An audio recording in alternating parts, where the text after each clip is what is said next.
ከዛ መጨረሻ ላይ በቃ ጀመርኩት ጥቅምት 12 ወለድኳት እሷን ኦኬ ትንሿን አሁን አራተኛ ልጄን ማለት ነው ጥቅምት 12 ወለድኩኝ ከዛ በ45 ቀን ነው የሚገባው ጨርሼ ገባው ከዛ ቀጠልኩ በቃ እውነትም እንዳለው ለሷ ሞግዚት ተቀጠረ ሰራተኛም ተቀጠረ በቃ በመሃል አንዳንዴ በመሃል መጥቼ ጡቴና አጥብቼ ምን ብዬ እሄዳለሁ እንዴ ያለን በቃ ልጅቷም እያደገች መጣች እኔም ርዕሰ መምህርነቱ ወደ 7 አመት ምናምን ሰራው የትኛው ነው ይበልጥ የምትወጂው ርዕሰ መምህርነቱ ነው መምህርነቱ ነው እንትን የሚል ሁሌ ዕውቀት ይኖርሃል መምህርነት ደስ ይላል ግን ምንድነው አሁን በኋላ ላይ ተማሪዎች በቃ በተለይ እኛን ነባር መምህራኖችን እየጠሉን መጡ ምንድነው የሚጠሉን በጣም ስሬስ ነን ፋታ አንሰጥም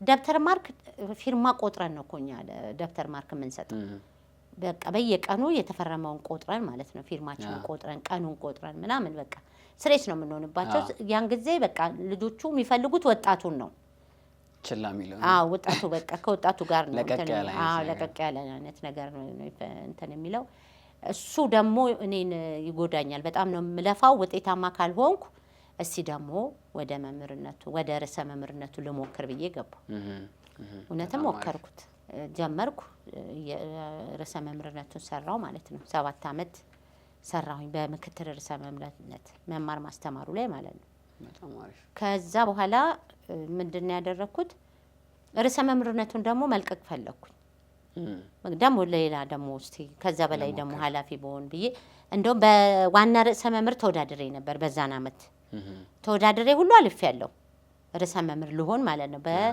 በስንት አመት ምህረት መሰለህ በ2008 2007 ላይ ነው የለቀኩት ርዕሰ መምህርነቱን 2008 ላይ ለዋና ርዕሰ መምህር ተወዳድሬ አልፌ ግን በመሃል አሁንም ደግሞ አመራርነት እንድገባ ተጠየቅኩኝ አመራር እንደሆን ማለት ነው አሁንም ተቀበልኩትና የትምህርት ጽፈት ቤት ኃላፊ ሆኜ ወረዳ 8 ገባሁ እሱ የተለየ እንግዲህ ከማስተማሩም ከርዕሰ መምህርነቱም የተለየ ነው ወረዳ ውስጥ ነው ግን ትምህርት ላይ ነው አሁንም ትምህርት ላይ ነው የሚያተኩረው ትምህርት ጽፈት ቤት ነው እዛ ስገባ ግን በጣም በከባድ ቻሌንጆች ገጠሙኝ እንደገባሁኝ አንደኛ ከባድ ነው ስራው ከልጅ ጋር ከቤተሰብ ጋር ከምናምን በጣም በቃ ማታም ቀንም ሌሊትም ነው የሚሄደው ሁለተኛ በቃ ጭንቀት ውስጥ ገባው ምንድነው የገጠመኝ ያን ጊዜ የባለቤቴም እንትን አለ ህመም ባለቤቴንም እያመመው መጣ በዛን ወቅት ልክ ማትዬን ወልጄ በ2002 ጥቅምት 12 ወለድኳት በዛን አመት የፋሲካ ሰሞን የታመመው እሱ የመጀመሪያው ህመም የፋሲካ ሰሞን እንደ ጭንቀት ነገር አድርጎ በጣም አመመውና ጸበል ምናምን አድርገን ነው የዳ ነው ለ14 ቀን ጸበል እንትን ብለን እሱን እንትን አለ ግን ምንድን ነበር ህመሙ ያው ከመስሪያ ቤት ነው የችግሩ የተነሳው ምንድነው እሱ በጣም ሰራተኛም ስለሆነ ሀቀኛም ስለሆነ ነገሮች እሱ ባለው መንገድ በመመሪያ የሚሰሩ ነው በቃ የሚፈልገው ግን ያንን ደግሞ ማድረግ አልቻለም ተጽኖ መጣበት ይሄን አድርግ ይሄን እንዲህ አታድርግ ይሄን አድርግ የሚሉ ተጽኖች ይሄ ላይክ ጥያቄ የሚፈጥሩ ህሊና ላይ ጥያቄ የሚፈጥሩ ትክክል ያልሆኑ ነገሮች ለምሳሌ እሱ ፋይናንስ ላይ ነው ግዥ የሚገዛው በጨረታ በምን ነው አለ ጨረታ የሆነ ነገር እንዲገዛ አለ ጨረታ የሆነ ነገር እንዲሰጥ አይነት ነገር ተጽኖም እየመጣበት ነው መስሪያ ቤቱ ላይ እንትን ሲል እሱ ደግሞ ሆይ የሚል ጥያቄ አለ መመሪያ አለምን የሚሉ ጥያቄዎች መጡበት አሁን ከዛ እንደዛ ስናረግ ያን አመት እንዳልኩ ርዕሰ መምህርነት ሆኜ ነው ያኔ እንደዚህ እንትን ያደረገው ማለት ነው ያኔ ሆነ ከዛ በኋላ ግን በመሃል ደህና ሆነ ገባ ወጣም እያለ ደህና ነበረ በኋላ ወደ እንዳልኩ 2007 ወጣው 2008 አመራርነቱ ገባው 2008 ብቻ ዓመተ ምህረቱን እንትን አላልኩም 1 አመት ተኩል እንደሰራሁኝ እኔ በቃ ጎይተር እዚያ አንገቴ ላይ ወጣ ይሄ ጎይተር ምንድነው? ጭንቀት ነው ያወጣው። የለውም ድሮ አንገቴ ላይ ምንም አይነት ነገር የለውም። ጭንቀቱ ምንድነው? ወንድሜም ያኔ ነው በ2000 አሁን 8 አመቱ ሲሆን 2000 ስንት ነው ያረፈው? የውብዬ ያኔ የእሱ መሞት የባለቤቴ መታመም ነገሮች እየተደራረቡብኝ ሲመጡ በቃ እኔ እንትን አደረኩኝ፣ ታመምኩ። በቃ እንደ እንትን በጭንቀት ነው የመጣው። ጎይተሩ መንስኤው ጭንቀቱ ነው አሉኝ። ከዛ በኋላ መውጣት አለበት ተብዬ እንዲወጣ አደረኩኝ። ያን አመት ልክ 2008 እና 2009 ግማሽ ላይ ማለት ነው። ያን ጊዜ በጣም ትዝ ይለኛል። በጣም ትዝ የሚለኝ ነገር ለማንም አልተናገርሽም ነበር፣ ማንም አያውቅም ነበር። እና ያ ምናልባት እኛ እንዳንጨነቅ የመምጣት ሀሳብ ሊሆን ይችላል። በሰዓቱ ሲሰማሽ የነበረው ስሜት፣ ሊወጣ ሲል ያለው ስሜት፣ ሆስፒታልም በአካል ተገናኝተን ነበረ። ሁሉም ካለቀ ከተፈጸመ በኋላ ነው የተነገረን። ያን ያህልም ትልቅ አልነበርንም እና አንደኛ እንደዚህ አይነት ነገሮችን ደብቆ ማሳለፍ ወይም ደግሞ ልጆች እንዳይጨነቁ ብዙ እናቶች የሚደብቁት ነገር አለ። ልክ ነው ወይ ብለሽ ታምናለሽ ወይ? አንድ ሁለተኛ ነገር ደግሞ በሰዓት ውስጥ የነበረው ጭንቀት ምን ይሆነኛል፣ ምን ሆናለሁ የሚለው ሀሳብ ነበረ። አዎ በጣም ምንድነው አሁን ያኔ አንደኛ ለማውራት ያልፈለኩት ለትልቁ ልጄ ነግሬዋለሁ፣ ለባንተ ያውቃል።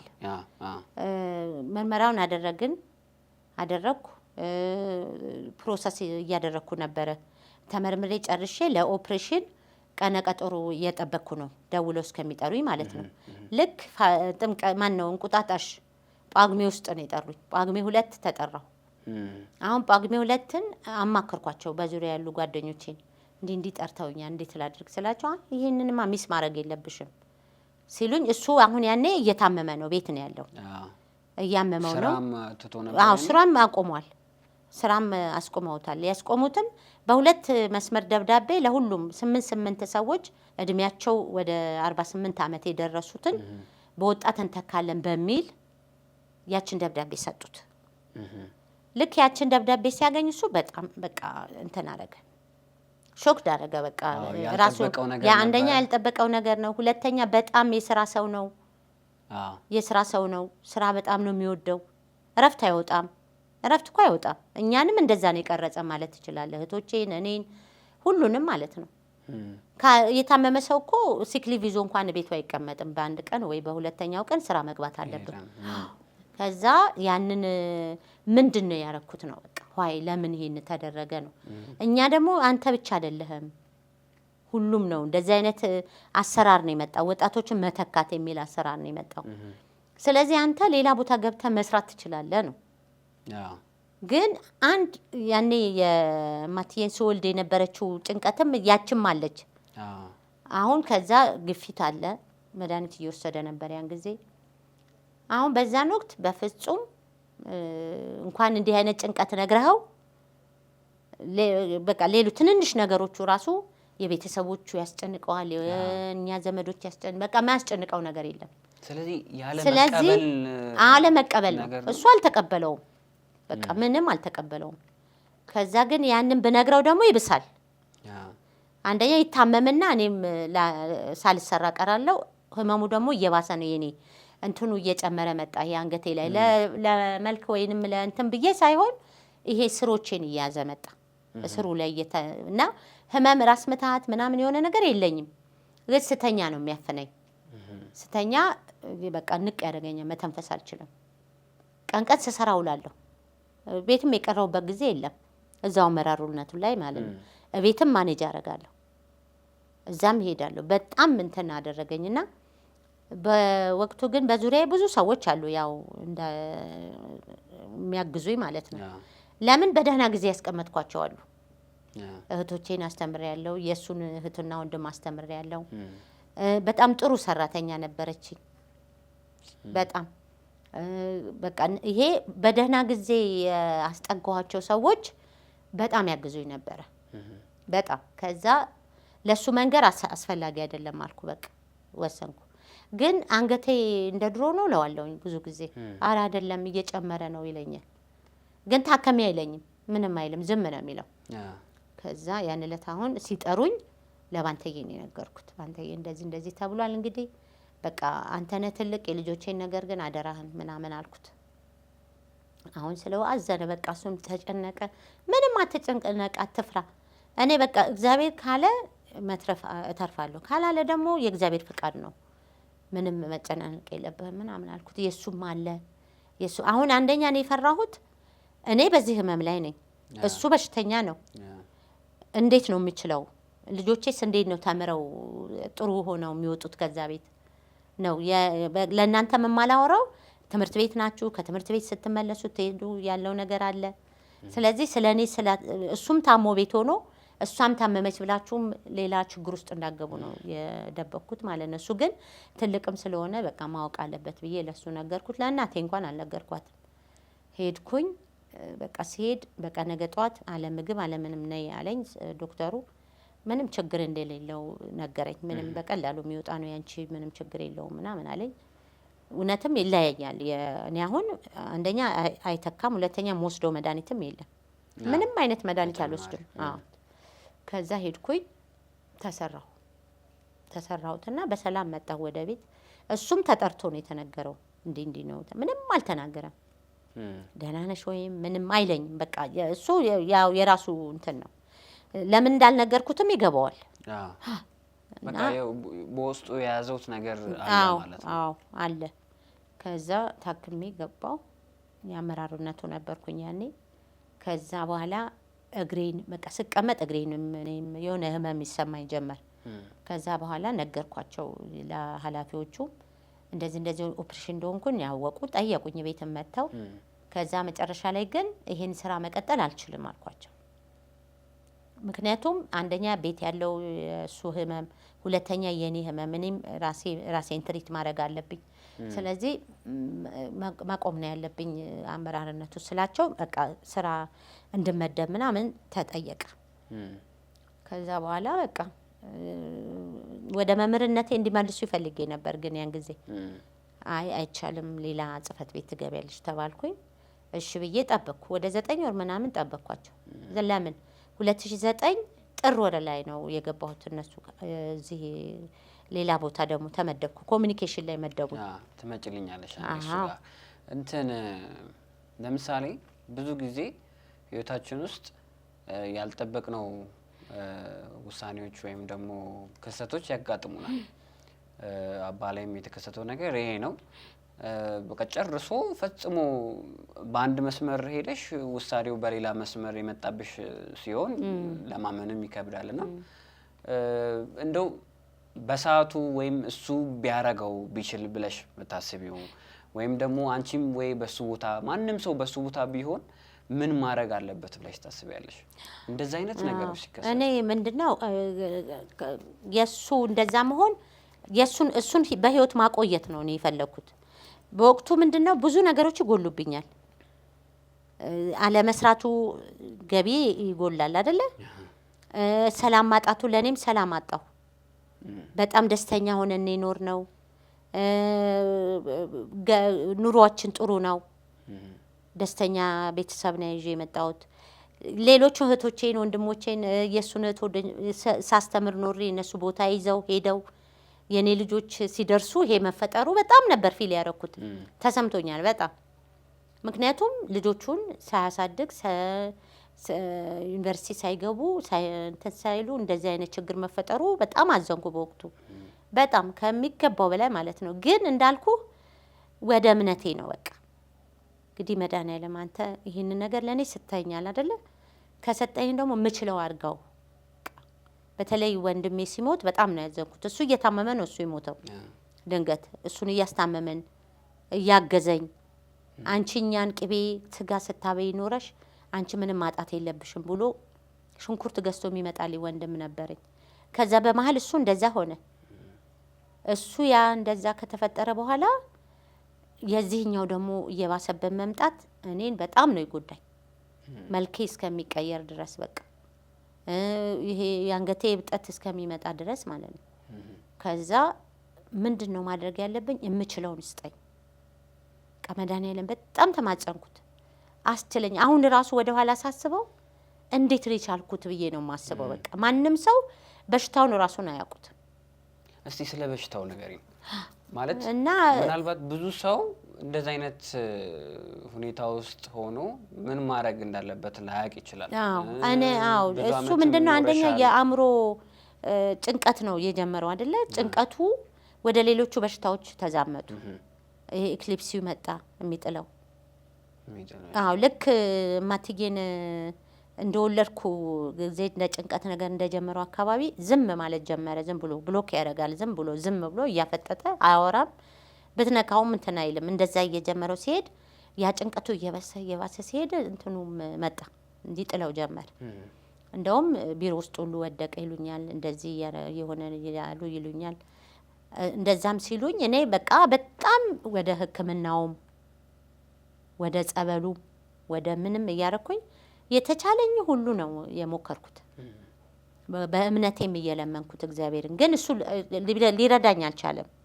እሱ ምንድነው እግዚአብሔር ደግሞ ምንድነው መሰለ እንዲቀበል ቢያደርገው ብዬም ሁሉ የጸለይኩበት ጊዜ አለ። ግን አልሆነም፣ አልፈቀደም። እሱ በቃ ሊቀበለው አልቻለም።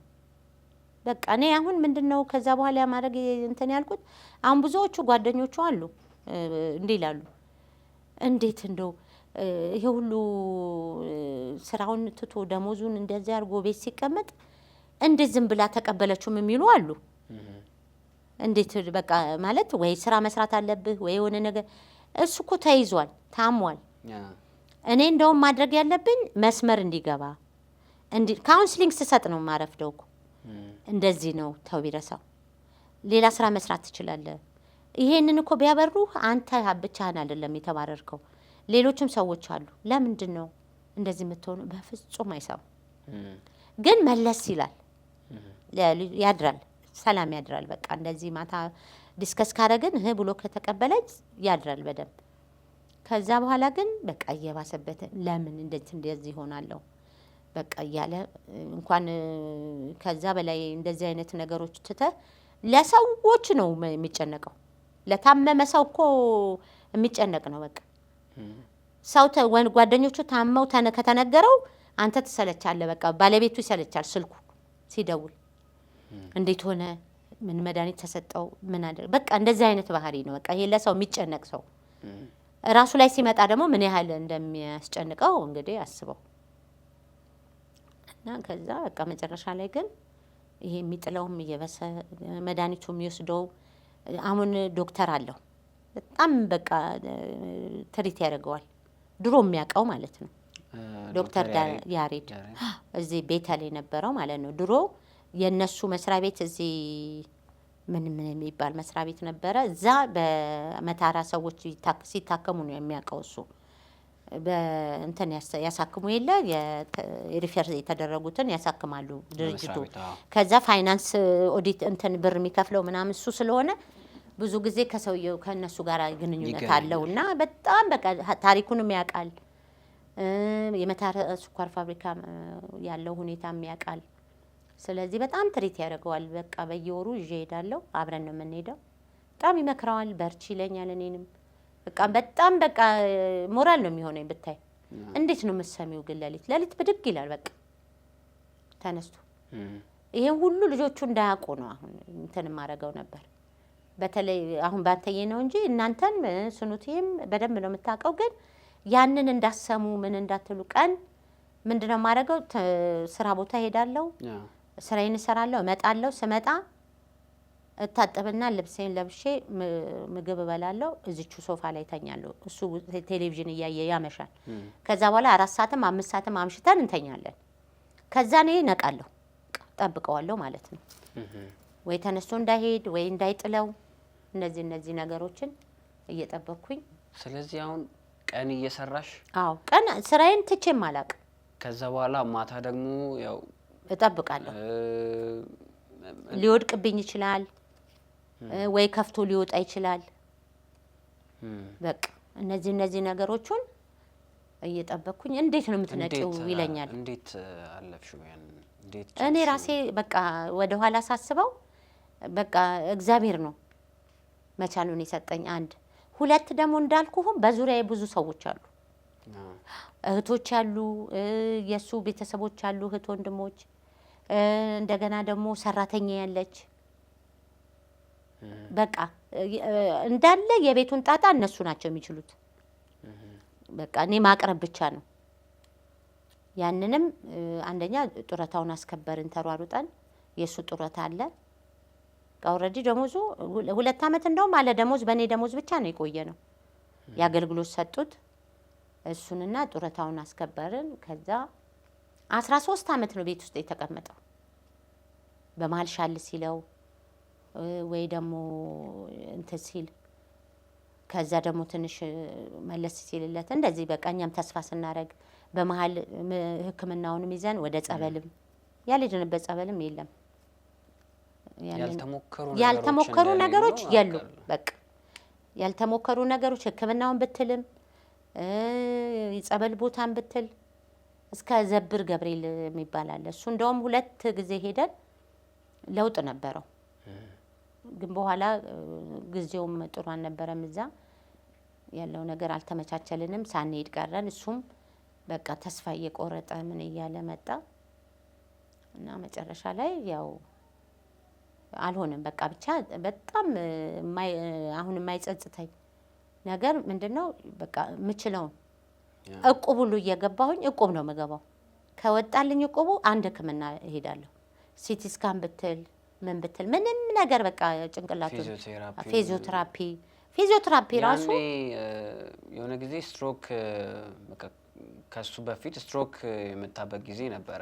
አዎ ከሱ በፊት እንደውም ፊዚዮቴራፒውን ሞከርኩ። ምንድነው ያለኝ ዶክተሩ እንትኑ ዳሜጅ እየሆነ ነው ጭንቅላቱ። መድኃኒቱን እየወሰደ ይሄ ኤፒሌፕሲው መነሳት የለበትም የሚጥለው መድኃኒቱን ይጨምረዋል ይቀንሰዋል። እንዲህ እያደረገ ነው የሚሰጠው። መድኃኒቱ ያን ነገር እንዳያስነሳው ነው እንዳይነሳ ነው። ከተነሳ ከአንድ ከግራ ፓርቲ ከምን ይሁን አለ ብቻ የደም መመለስ ነው የሚሉት። የደም መከልበስ ሲከለበስ ራሱ ነው መመለስ ያለበት። ምንም እንትን የሚለው ያ ግን እንዳይፈጠር ነው የሚወስደው መድኃኒቱን። ከዛ በቃ አንዳንድ ቀን እግሩንም ሽባ ያደርገዋል። በቃ መድኃኒቱን ወይ በዛ ሲያደርጉት ይይዘዋል። በኋላ ደግሞ እንዲህ እያደረገው ነው ስል ይቀንሰዋል። እንደዚህ ሲያደርገው ይሄ ነገር በጣም ከባድ ነገር ላይ እየደረሰ ነው ምናምን እያለ ይለኛል። እሱ እምችውን ሁሉ ሞክሬ ነው የሚለው ነበር። ጸበል ሄደን ነው እንደዚህ ሄጄ ነው እንደዚህ አድርጌ ነው ምናምን ብዬ እንትን እንላለንና ከዛ የመጨረሻ ምንድነው ያሰብኩት መጨረሻ ላይ በቃ ቁጭ ባለበትም በቃ ራሱን መሳት አይነት ነገር የሚጥለው ሁሉ ሳይሆን መሳት በቃ መቆጣጠር አለመቻል እንደዛ ሲመጣ በጣም አዘንኩና ማህበር ደግሞ ነበረን ያብሮ አደግ ማህበር። እሱም ማህበር ካደረግን በኋላ ሳናደርግ መሄድ ፈለኩኝ ጸበል። ግን ቢያመውስ ጸበሉ ሄጄ ባሰ ቢሆንስ ቆይ እስቲ ማህበሩን እንደግስ። ማህበሩን ደገስን እንደምንም ብለን ኖርማል ነው ብለን እንበለው በዛ አለፈ። ከዛ በፊት ግን ባንተዬን ለማስመረቅ በጣም ነው የተሳልኩት። እሱ ባለበት ለማስመረቅ ማለት ነው። በቃ እግዚአብሔርን በጣም ተማጸንኩት። ይሄ ልጅ እንኳን አስተምሮ ዓለሙን ማየት ቢችል ብዬ በጣም በቃ እግዚአብሔር አምላኩ ይባክህን በቃ እንደው የፕሮግራሙ የምርቃው ሰሞን ሰላም አድርገው ብዬ በጣም ለመንኩት። በቃ አልቅሼ ማለት ነው ተንበርክኬ ይሄን ሌሊት ቀን አድርገው ብዬ ነው ማለቅሰው። ሌሊት ልክ እንደዛ ሲሆን ጠዋት ተነስቶ ተጣጥቦ ቁጭ ይላል። ሌሊት እንዱ ሲያስቸግረኝ አድሮ ማለት ነው።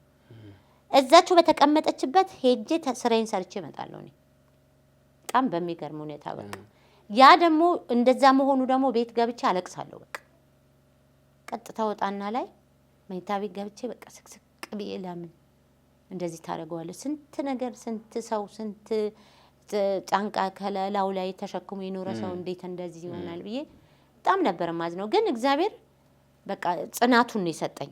እኔ እሱን ነው በቃ የኔ መድኃኒዓለም ዓለምንም ጤነኛ ሆኜ ጓደኞቼ እኮ ወስደው ሁሉ ያስለኩኛል ግፊት ምናምን ቼክ። ግን በጣም ጤነኛ ምንም ነገር ግን አለቅሳለሁ፣ አወራለሁ፣ ለሰው አማክራለሁ። እሱ ጠቅሞኛል። እሱ ይይዛል ብዙ ጊዜ አወራ። እኔ ግን እንዴት አደርሽ ብለው ጓደኞቼ ሲጠይቁኝ እንደዚህ አድሬ ቃሞታል፣ ዛሬ ጥሩ አይደለም። ደህና ከሆነ ደግሞ ደህና አድረናል። ይሄን ነገር እኛ እናቅም ባይዘው አሁን እኛ ምናቃቸውም አሉ በጣም ብሰው ካንቺም ብሰው እርዳታ ሲያስፈልግሽ እኛም መጠሪበት ጊዜያቶች ነበሩ። እሱ እየጨመረ ሲመጣ ኢቭን እኔ አሁን ለምሳሌ ይሄ ያንቺ እንደው በጣም ከባድ ነው።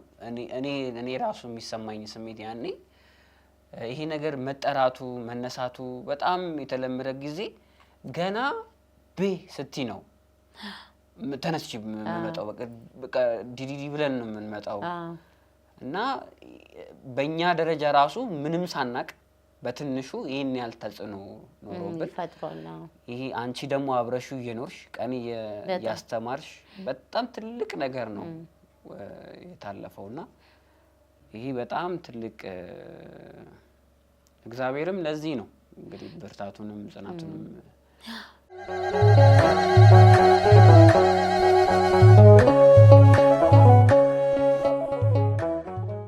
የሐኪም ቤቱን ክትትል አድርገናል። ጸበል ወስደናል። ምን ብለናል? አንድ አእምሮ አይበላሽ፣ አንድ ለነገሮች ሁሉ ደግሞ መፍትሄ መፈለግ። አሁን ከሱ መማር የምንችለው ነገሮች ሲፈጠሩ መፍትሄ መፈለግ፣ ለቅርብ ለሆነ ሰው ማውራት፣ የገጠመን ችግር ማለት ነው። ማውራት መተንፈስ አንድ። ሁለት ደግሞ ምንድነው ለምን እኔ ብቻ ያልኩት ነገር መሆን አለበት ማባል የለበትም። አሁን እሱ ራሱን የተወሰነ ነገር ላይ አስቀምጦታል። ትክክል ነው፣ ጎበዝ ነው፣ ስሬት ሰራተኛ ነው፣ አይሰርቅም፣ በቃ በመመሪያ ነው ስራ የሚሰራው። እዛ ላይ ተቀምጧል አይደለ? አሁን እዛ ጋር ምንድነው ጥፋቴ ነው? በቃ ጥፋት የለብህም መነሳት አለብህ ተብለህ ነው የተነሳኸው እንኳን ብትለው አይሰማም። አሁን ከሱ ጋር የወጡ ሰዎች ስራ ገብተው ሁሉ ስራ ይሰሩ አሉ። አሁንም ድረስ እየሰሩ ያሉ አሉ። እንደገና ደግሞ የሱ አይነት ደግሞ ሊቀበሉት ያልቻሉም የሞቱ አሉ። በቃ ስለዚህ አንዳንድ ጊዜ የሚገጥምህን ነገር ቻሌንጆችን የመቀበል ለምን አልሆነም ብሎ ከእግዚአብሔር ጋር መጣላት በጣም ከባድ ነው። ምክንያቱም እግዚአብሔር የፈቀደው ነው የሆነው። እኔም ማምነው በዚህ ነው። ግን እምለምነው ለምሳሌ የባንተዬን ግራጁዌሽን በቃ በጣም ለመንኩት። በጣም በሚገርም ሁኔታ ያ 2 ሳምንት ጤነኛ ነው። አላመመውም ህመሙ ራሱ በቃ አላመመውም።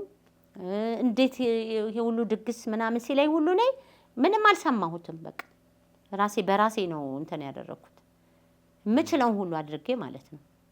ቤተሰቤን ጠርቼ የሱን ቤተሰብ ጠርቼ ጓደኞቼን ጠርቼ በሙሉ አሁን ቪዲዮ ሁሉ አለው። በቃ የምናስታውሰው ፎቶ ሁሉ አለው። በጣም ደህና ነበር። በጣም በቃ እሱም ተስፋ እያደረገ የልጁ መመረቅም የእናንተም እንትን ማድረግ ስኖቲ ዩኒቨርሲቲ ገባች። እሷም እየተማረች ከዛ እሷም ደረሰች። አሁን ባንተዬም ደረሰ፣ እሷም ደረሰች። ለማስታመሙም ለማገዙም ከዛ ደግሞ በጣም በቃ እምልህ እኔ አባቴን በጣም ነው የምወደው ከሚገባው በላይ በቃ ብዙ ለእናቴ እንደውም እሱ ከሞተ በኋላ ነው ብዙ ፎከስ የማደርገው እሷ ላይ። እሱ በጣም ትሪት ስለሚያደርገኝ በጣም ነበር የምወደው። ስለዚህ ልጆቼም አባት ለምን ያጣሉ ብዬ ነበር የምጨነቀው። በቃ ትንሽ ጊዜ እንዲሆኑ ይኖርላቸው ነው በቃ እንደዚሁ ወጣ ገባ እያለ ቤት መቀመጡ ምንም ደሞዝ አለመኖሩ አለመስራቱ በኋላ ላይ ታውኩት። መጀመሪያ ላይ እንደውም ስራ እንዲገባ ጥረት አደረግ ነበር። ጓደኞቹ እንዲመክሩት እንዲወስዱት ወስደው እንኳን እኮ ሊያስቀጥሩት ደርሶ ይመለሳል። ሰኞ ጀምር ተብሎ አይነግረኝም ለኔ ራሱ እንዲህ ብለነው ነበር እኮ ይላሉ። ግን አልፈለገም በቃ እሱ ምንድነው ያቺ የሚጥለውም ነገር እዛም ቢወድቅስ የሆነ ነገር በሆንስ ሀሳቡ ብታመምስ እንደዚህ ስለሚል እንደዚህ ሆኖ በኖረላቸው እያልኩ ስል 13 አመት ቆየ። ከዛ በኋላ በቃ መድኃኒቱም እየበዛ ሲሄድ በቃ ተጽዕኖ ይኖራል አይደል? ተጽዕኖ አለው። መድኃኒቱ ራሱ ግፊቱ አለ፣ የጭንቀቱን ይወስዳል። ይሄ ኤፒሌፕሲው አለ። ሁሉም ለአእምሮ ነው የሚወሰደው። ጭንቅላት ላይ ነው የሚወሰደው መድኃኒቱ። እሱም እየበዛ ሲሄድ በቃ ልክ አንድ ለሁለት ሌሊት አጥቢያ በቃ በጣም እንትን አደረገው፣ መታው። በቃ እንትኑ ጣለው። ከጣለው በኋላ እንደ በፊቱ አልነቃለ። በቃ አልነቃለኝ። ራሱን ሳተ፣ ሁሉ ነገር በፊትም አለ፣ ግን በእርግጥ ከዛ በኋላ በቃ ስትሮኩ ተመታ ማለት ነው። አሁን ስትሮኩ ከተመታ በኋላ እሱ እንኳን ስትሮክ ተመቶ በዛ በሽታም መቀበል አልቻለም። ብዙ ሰዎች እንደዚህ ስትሮክ መቷቸው እስከ ዛሬ የኖሩ ሰዎች አሉ፣ ብዙ አመት ከሱ በፊት የታመሙ ማለት ነው። እሱ ግን በቃ መቀበል አልቻለም። ያው መቀበል አልቻለም። በቃ ምን ችለውን ሁሉ ሞከርን። በቃ እግዚአብሔር ደግሞ ምን ችለውን ስጠን ብዬ ነው የለመንኩት። እውነትም የሚችለውን ሰጠኝ። ያው ህይወት ትቀጥላለች። የልጆቼ መኖር የእናንተ መኖር እኔንም ህይወቴ እንዲቀጥል አድርጎኛል ማለት ነው። ምክንያቱም አደር አለብኝ።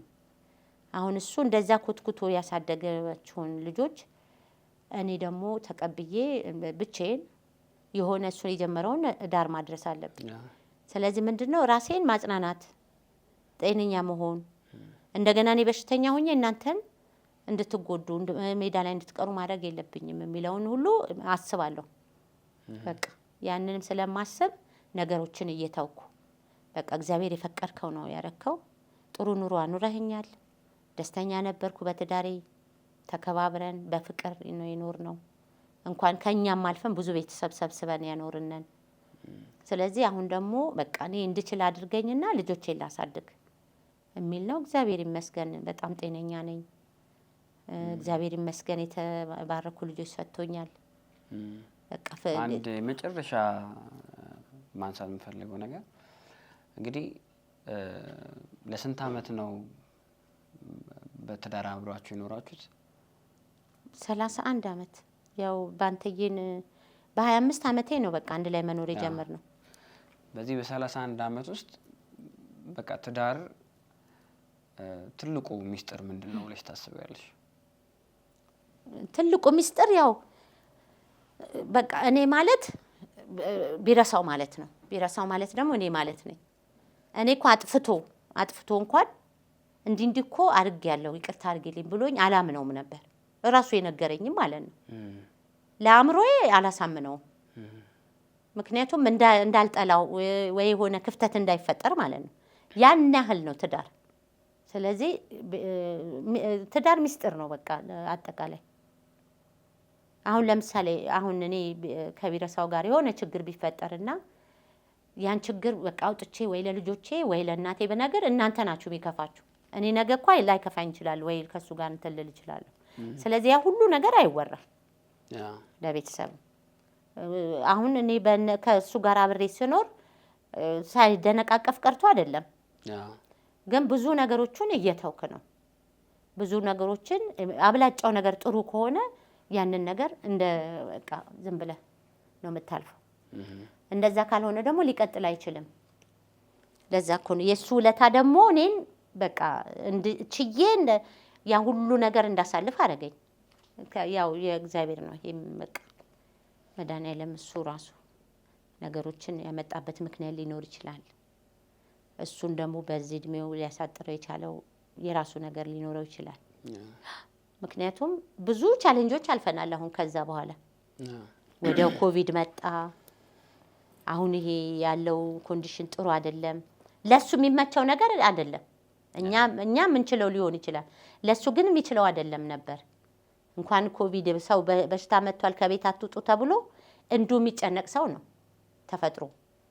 ስለዚህ ያ ሁሉ ሊያሳልፍለት ሊችል ይሆናል ወይ በቃ እረፍ ብሎት ይሆናል። በቃ እረፍት አድርግ እስኪ ለሁሉ ተጨንቀህ ኖረሃል። ስለዚህ አሁን ዛሬ እረፍት አድርግ ብሎ ሊሆን ይችላል ብዬ ነው የማስበው። እንግዲህ አባታችን በጣም መልካም ሰው ነበረ። በጣም ማይረሳኝ ማለት ለለቅሶ ጊዜ ራሱ ምን አይነት ምንድነው ሰው እስክትሄድ ድረስ እኛ ማናቃቸው እኛ ማንሰማቸው ለብዙ ሰው መንሰላል ሆኖ አረማምዶ ወደ ትልቅ ስኬት ያደረሰ አባት ነበረንና አሁንም ቢሆን አንቺም እኛም የሱን አርያ ነው የምንከተለው እሱ በሁላችንም ውስጥ አለ ትክክል መቃባን እንደው በሆነ ቃላት ብገልጭ በምን ቃላት ልገልጭ ይችላልሽ ለምሳሌ ቀና የሆነ አስተሳሰብ ማለት ነው በራሱ ምንድነው ፖዚቲቭ ነው ፖዚቲቭ ቲንከር አታውቅም በቃ ይሄ ንጹህ የሆነ ሰው በቃ ንጹህ ሁሉን ነገር ለጥሩ ነገር ማሰብ በቃ ያ አሁን እኛ ጋር አለ አንተ ጋርም አለ ልጆቼ ጋርም አለ በራሱ ለፍቶ የሚያድር ጥሩ ግሮ ከልጅነቱ ጀምሮ ማለት ነው ከልጅነቱ ከቤተሰቡ ጀምሮ ቤተሰቡን ላለማስቸገር ብሩሽ ሰፍቶ የሚያድር ሰው ነበረ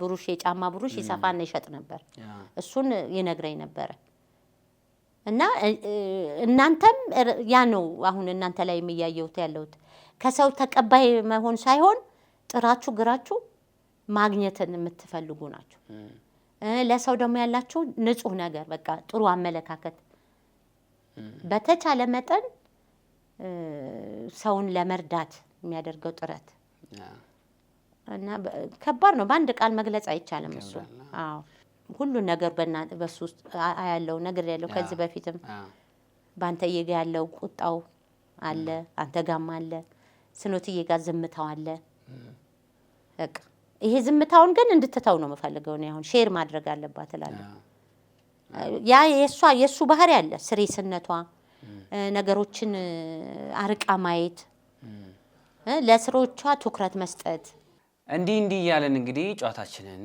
ወደ ማጠቃለያው ሄደን እንገኛለን ከገነት አሰፋ ወይም ከናቴ ጋር ያለን ቆይታ በጣም ብዙ ነገር የምንማርበት ቆይታ ነበረን አሁን ከተለያዩ ቦታዎች አጫጭር ጥያቄዎች ጠይቅሽና ከዛም መደምደሚያ አድርገን እንለያያለን የመጀመሪያው ጥያቄ ምንድነው እንደው በዚህ ህይወት ውስጥ እንደው ባላረኩት ብለሽ ወይም ደግሞ ወደ ኋላ ተመልሰሽ ይሄን ባስተካክል ወደ ቁጭትስም የመለሰሽ ነገር ካለ ይሄን አጋጣሚ ኦኬ ምንድነው እኔ አሁን በትዳሬ ውስጥ የሚቆጨኝ ነገር የለም ማድረግ የምችለው ሁሉ አድርጌያለሁ ግን ወደ ኋላ የሚጸጽተኝ ምንድነው የወንድሜ ሞት ነው ለአንድ ቀን እንኳን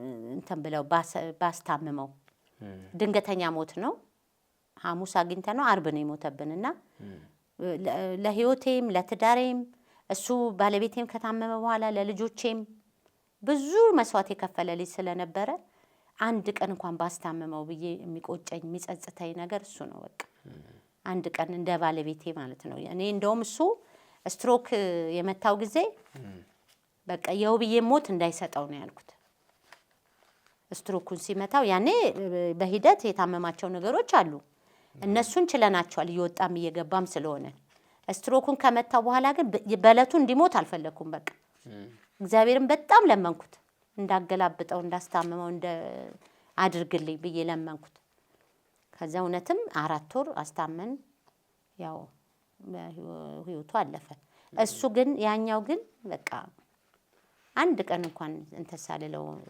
ማሞቱ በጣም ነው የሚጸጽተኝ እሱ ነገር ነው ወደ ኋላ ስመለስ የሚጸጽተኝ ነገር እሱ ነው በተረፈ ግን ነገሮች እንዳይጸጽቱኝ ብዙ ጥረት አድርጌያለሁ በቃ እንዳይቆጨኝ እንዳይጸጽተኝ በተለይ እሱን ሳስታመም በጣም በቃ እነዛ ነገሮች ስላሉ አሁን ለመኖሬም ራሱ ዋስትና የሆነኝ እሱ ነው ብዬ ነው ማስበው ማድረጌ ነው ምንም የቀረኝ ነገር የለም ምንም በቃ ቤቴን ራሱ እስከመርሳት ድረስቸው ስለሱ ብቻ ነበር ማስበው እሱን በምን መልክ ማዳን አለብኝ የሚለው ይድንልኛል ብዬ ነው እስከመጨረሻው ድረስ ሚድን ነው የሚመስለኝ መጨረሻው ከሆስፒታል በቃ ቤተሰቦቹም ራሱ ይውጣ ይያሉ ሲሉ በፍጹም ነገኮ ወይ መድኃኒዓለም ሊያተርፈው ይችላል ስለዚህ የመጨረሻውን ደቂቃ ድረስ ነው እንትን ያረኩትና ይሄን ደግሞ እንዳደርግም እንዲያስችለኝ የሚያደርገኝ የመድኃኔዓለም ፍቃድ ነው። በቃ የኔ መድኃኔዓለም ብዬ የምለውም ለዛ ነው።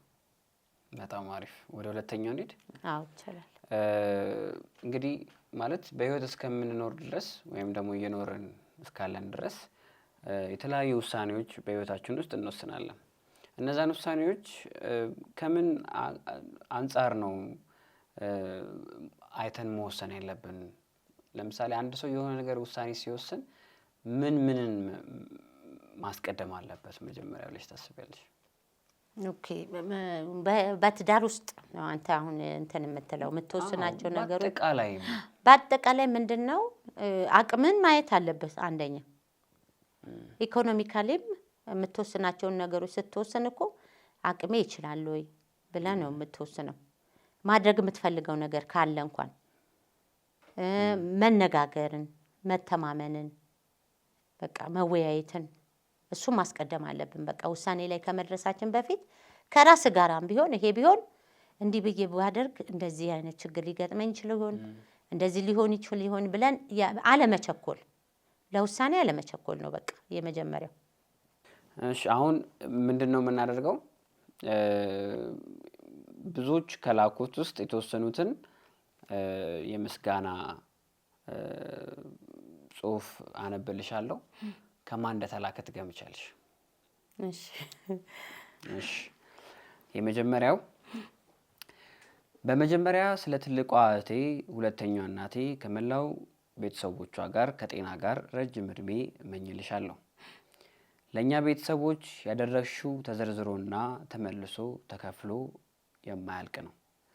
ፈጣሪ ብድራቱን ይመልስልንና ከልጅነታችን ጀምሮ ያላባት ከእናታችን ጋር ተባብራችሁ ያሳደጋችሁን ቁም ነገር ላይ እንድደርስ ያደረግሽን በችግራችን ሰዓት በማማከርና እንድንጠነክር የረዳሽን ውድ እህታችን እንወድሻለን። ያሰብሽው ሁሉ ያሳካልሽ። ስዩም ነው። ዋት? ስዩም አሰፋ። እንዴት አወቅሽ? በቃ እሱ ነው። ምክንያቱም ሁለተኛ እናቴ ነው የሚለኝና ማርያም ለምን መሰለ ስዩምን ማየስ አዳነን ስትወልድ ስዩምን እኔ ነኝ ያሳደግኩት። ያኔ ቅዘን ጨርቅም አጥበው ያልኳችሁ እንደ ዛሬ በዳይፐር አይደለም። እና በጣም ነው እንትን የምለው የምወደው። ያውቃል እሱም ሁለተኛ እናቴ ነው የሚለው። ስለዚህ በጣም ነው የምወደው። ለሚገጥመው ነገር ሁሉ በጣም ነበር ማዝነው ከመጀመሪያው ጀምሮ። ግን እግዚአብሔር ይመስገን በጣም ለምንለት ነበረ። አሁን ጥሩ ህይወት እየኖረ ነው። በስማ በጣም ይገርማል። ሁለተኛው በመጀመሪያ ገኒንና አባን በማመስገን ጀምራለሁ። ኃላፊነት ወስዳችሁ ቤታችሁን ሰብስባችሁ ስላስተማራችሁን በጣም እናመሰግናለን። ይህን ለማለት እድሉን አግኝተን አናቅም። እግዚአብሔር ይክፈላችሁ።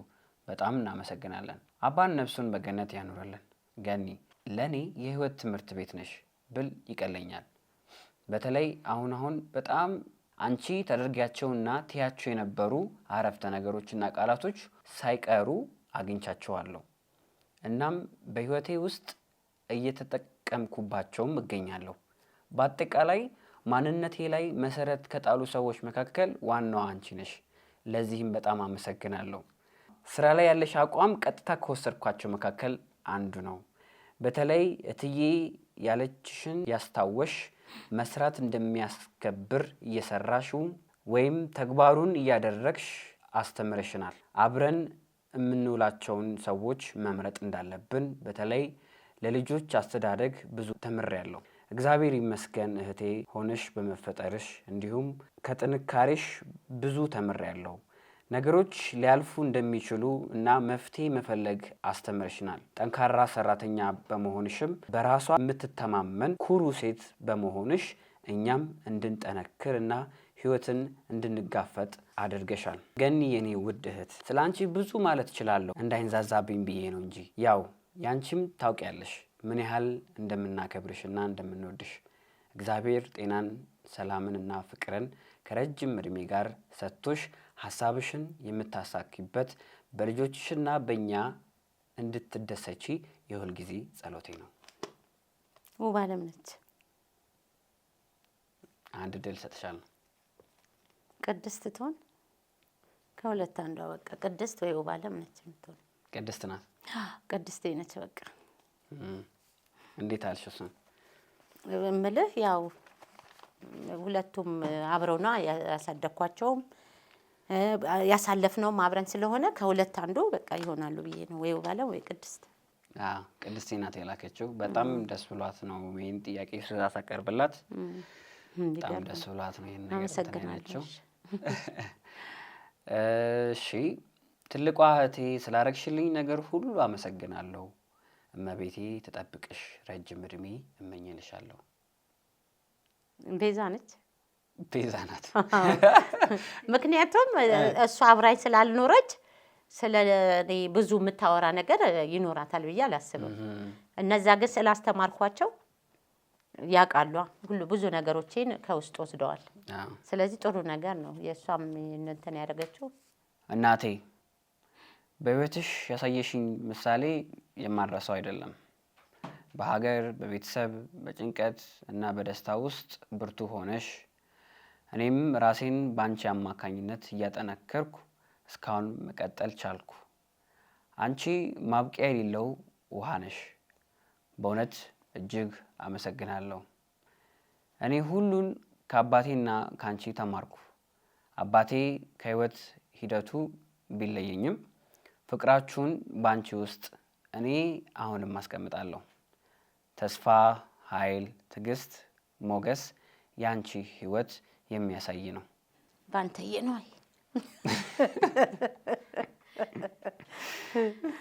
ልክ ነሽ። እሺ ስለዚህ የምትይው ነገር ያው አለ። ያው እንግዲህ ባንተዬ አንደኛ የመጀመሪያ ልጄ ነው። በጣም ነው የምወደው። ሁላችሁንም እወዳችኋለሁ። ግን ያው ለልጆቼ አርአያ መሆኑ በቃ የመጀመሪያ የሱ ጉብዝና፣ የሱ ትሁት መሆን፣ የሱ በቃ እሱ ላይም ብዙ ነገሮችን አያለው፣ የአባቱን ነገሮች የኔም አለው፣ የአባቱንም የወሰደው ነገር አለና ያንን ደግሞ በተግባር ያሳየው ሁኔታ ነው ያለው። እግዚአብሔር አምላክ እንግዲህ ሀሳቡን ይሙላለት። እኔ ደግሞ በጣም በቃ በልጅነቱ አግብቶ ማግባቱ ይቆጨኝ ነበረ። ዘና ሳይል ልጅ እንደው አግብቶ ልጅ ወልዶ መሄዱ ለኔ ነው የጠቀመኝ፣ ለሱ ብቻ ሳይሆን ማለት ነው። ምክንያቱም ዛሬ የሱ ማስታወሻ ናቸው የኔ እነዚህ ልጆች። እቺ ልጅ ባለቤቱን ብትሆን እጅግ በጣም ግሩም የሆነች እንደ ልጄ የማያት እንደ ከስኖትዬ የማለያት ልጄ ነች። ምክንያቱም በችግሬ ጊዜ ነው የመጣችው፣ አባታችሁ እንደሞተ ማለት ነው። ግን እናንተን ያኔ ልክ እሱ እንደሞተ እንደ እህትና ወንድም ይዛ ስራ ጀምራ ነበር በወቅቱ ይዛ አውላ ደሞዝ ከፍላ አይዟችሁ ከጎኔ ነኝ ብላ እንደዚህ አይነት ሴት አትገኝም። ስለዚህ እጅግ አድርጌ ነው የማመሰግናት፣ በጣም ነው የምወዳት። ማማዬ ደግሞ በቃ የህይወቴ መቀጠያዬ፣ በቃ ማስረሻዬ፣ መተካዬ ነች። በቃ ምትክ ነች እሷ፣ ቤቴን የምታሞቅ ማለት ነው። ባለቤቴ ኑሮ የሚሞቀውን ያክል ሁሉ ባይሆን እሷ ግን ባለች ጊዜ ብዙ ህይወቴን የምረሳበት ማለት ነው። የእሷ አለመኖር ትዝ አይለኝም። በቃ እሷ ባለች ጊዜ የእናንተ መኖር መኖር ነው ግዴታ ነው። ግን እሷ ስትኖር በቃ የሆነ ሌላ ተስፋ ያለኝ ነው የሚመስለኝና በጣም ነው በቃ እንትን ማደርጋት። ስለዚህ እግዚአብሔር ታዲያ ለኔ ብዙ ነገር አላረገልኝ። እጅግ አድርጌ ነው የማመሰግነው መድኃኒዓለም። አሁንም እማትዬ ያው የኔ ጧሪ ነች እሷ። ምክንያቱም በስለት ነው የወለድኳት ማለት ትችላለህ። ከ9 ዓመት ከ8 ዓመት በኋላ ነው የወለድኳት።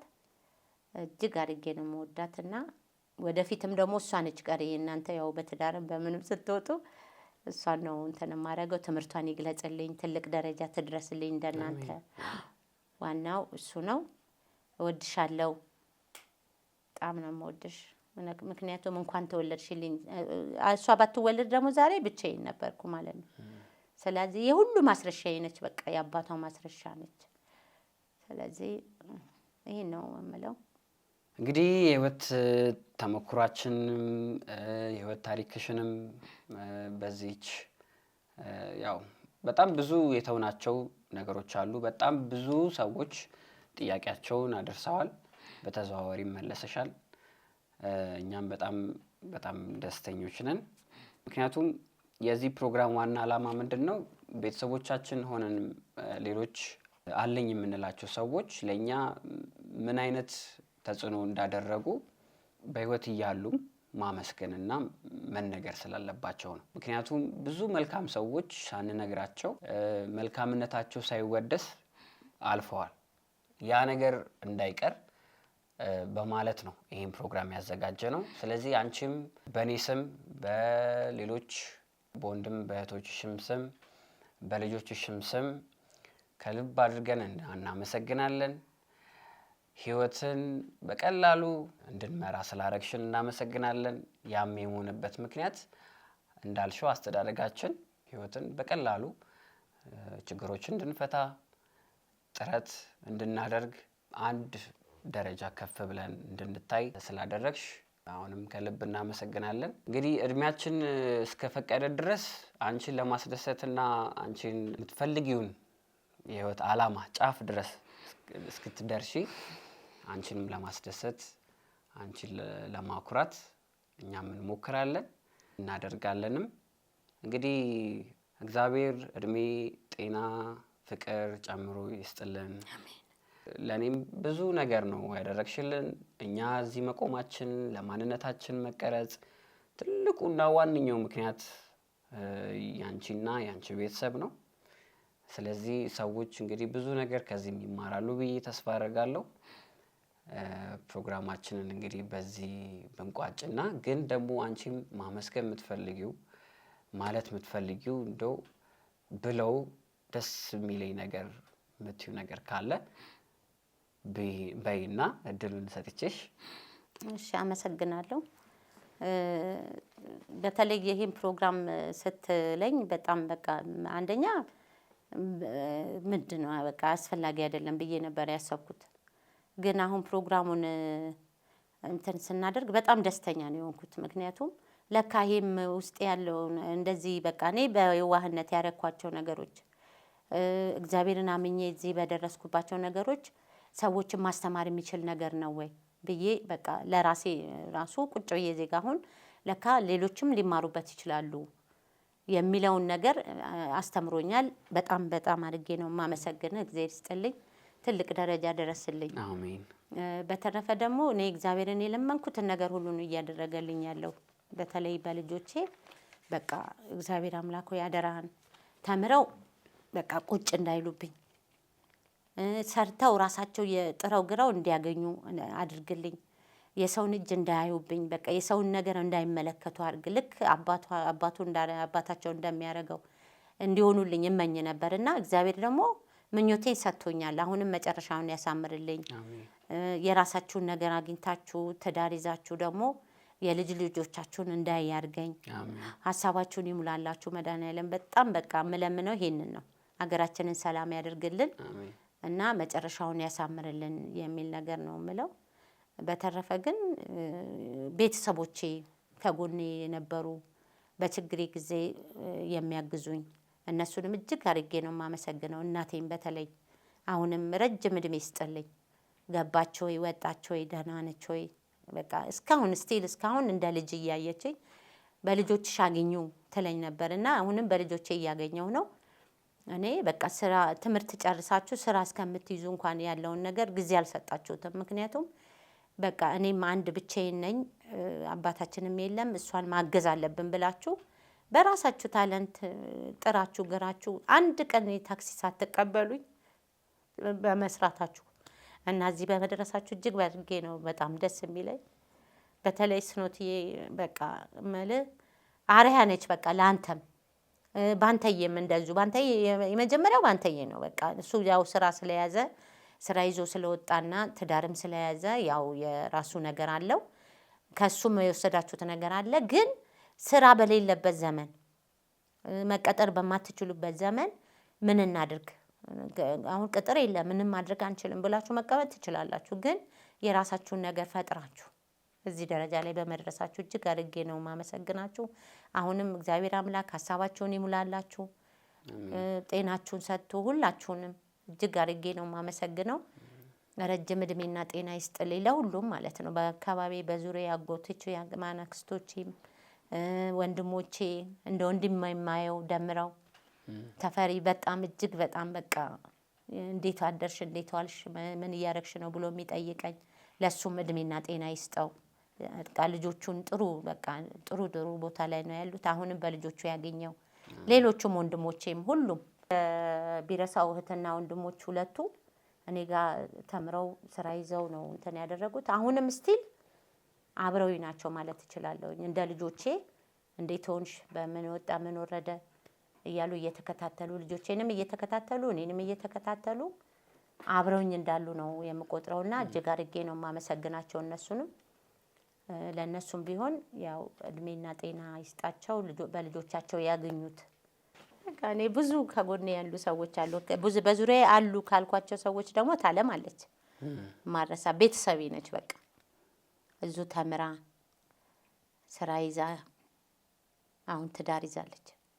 ስለዚህ ከ10 አመት በላይ 12 አመት ምናምን አብራኝ ነው የኖረችው እና እግዚአብሔርን በጣም ነው የማመሰግነው። እሷም እዚህ ደረጃ ላይ በመድረሷ በጣም ደስተኛ ነኝ። እኔ ከእህቶቼ ከወንድሞቼ በላይ ደግሞ የሷ እዚህ ትልቅ ደረጃ መድረስ በጣም ነው የሚያስደስተኝ። ስለዚህ በቃ እግዚአብሔርን እናመሰግናለን። እንግዲህ ሌላው በቃ ደስታችሁን ማየት ፈልጋለሁ። እግዚአብሔር አምላክን እሱን ነው የምለምነው። አሁን ትዳር በቃ የሚወዷቸው አንተም የምትወድህ አንቺም የሚወድሽ ገንዘብ አልፈልግም እኔ ፍቅር ያለው መተሳሰብ ያለበት ጠቆርሽ ከሳሽ የት ቆየሽ ምኑ ጋነሽ የሚል የምትል ትዳር ይስጣችሁ። ሙሌ ቴንኪው በጣም ነው የምናመሰግንህ። እንወድሃለን። አንተም እንደ ቤተሰብህ እውነት በአናትም ብትመጣ እንደ ቤተሰባችን ሆነ ተከባብረህ በቃ አንተም ሀሳብን ይሙላል መድኃኒዓለም እድሜና ጤና ይስጥ። የምትወድህ ሚስት ይስጥ የምታከብርህ በቃ። ስለዚህ እጅግ አድርጌ አመሰግናለሁ። ይሄው ነው በቃ። በጣም ነው የምናመሰግነው። እግዚአብሔር ያክብርልኝ። አሜን። ለማንኛውም የዛሬ ፕሮግራማችን ይህንን ይመስል ነበረ። እንግዲህ የተከታተላችሁን ሰዎች በሙሉ የተማራችሁበት ነገር እንዳለ ያስባለሁ። እናንተም ቤተሰቦቻችሁን ጠይቁ። ለእናንተ መስዋዕት የከፈሉትን አሁንም ድረስ አመስግኑ። እኛ እንደምናመሰግናቸው ጊዜው ሳይሄድ በፊት መመሰጋገን የተሻለ ነውና ይህንን ዩቲዩብ አካውንት ደግሞ ሰብስክራይብ እንድታደርጉልን በትህትና እንጠይቃለን። መልካም ጊዜ ይሁንልን። መልካም በዓል። እናመሰግናለን። እኔም በጣም አመሰግናለሁ። ቴንኪው በጣም እግዚአብሔር ያክብርልኝ ሀሳብን